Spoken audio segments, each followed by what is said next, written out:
I felt sorry and disappointed. The man in the black suit was back again. He stayed in the house for 2 nights and was continually washing his hands in the bedroom and reading books. There were 2 other men, one a small pale man and one a tall black man in leggings.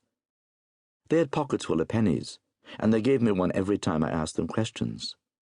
I can remember the tall man in the leggings saying to the other man, "The poor misfortunate little bastard." I did not understand this at the time, and thought they were talking about the other man in the black clothes who was always working at the washstand in the bedroom.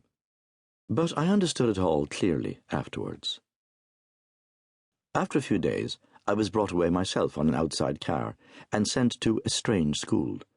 It was a boarding school filled with people I did not know, some young and some older. I soon got to know that it was a good school and a very expensive one, but I did not pay over any money to the people who were in charge of it because I had not any. All this and a lot more I understood clearly later.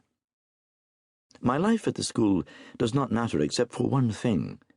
It was here that I first came to know something of Disselby. One day I picked up idly an old tattered book in the science master's study and put it in my pocket to read in bed the next morning, as I had just earned the privilege of lying late. I was about 16 then, and the date was the 7th of March. I still think that day is the most important in my life, and can remember it more readily than I do my birthday. The book was a first edition of Golden Hours, with the 2 last pages missing. By the time I was 19 and had reached the end of my education, I knew that the book was valuable and that in keeping it, I was stealing it.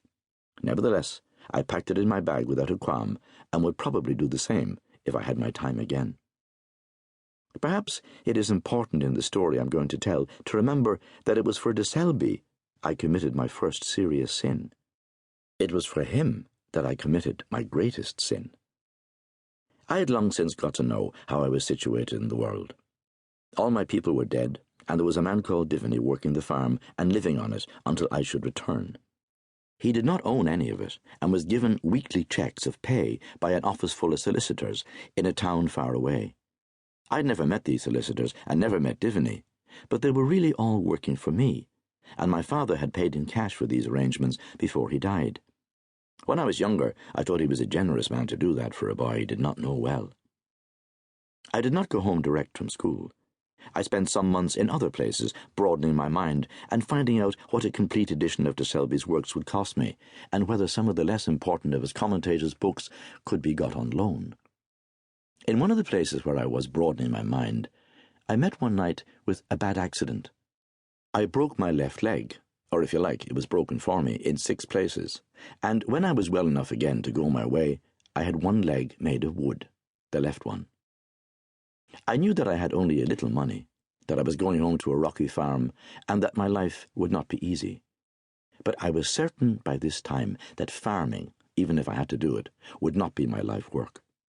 I knew that if my name was to be remembered, it would be remembered with Disselby's. I can recall in every detail the evening I walked back into my own house with a travelling bag in each hand. I was 20 years of age.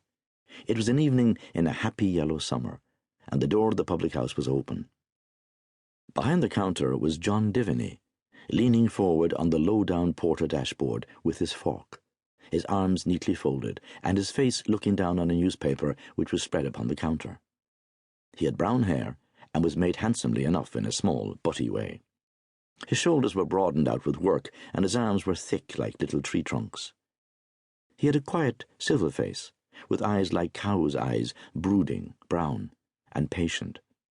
When he knew that somebody had come in, he did not stop his reading, but his left hand strayed out and found a rag and began to give the counter slow, damp swipes. Then, still reading, he moved his hands one above the other as if he were drawing out a concertina to full length, and said, "A schooner?" A schooner was what the customers called a pint of Coleraine blackjack. It was the cheapest porter in the world. I said that I wanted my dinner, and mentioned my name and station.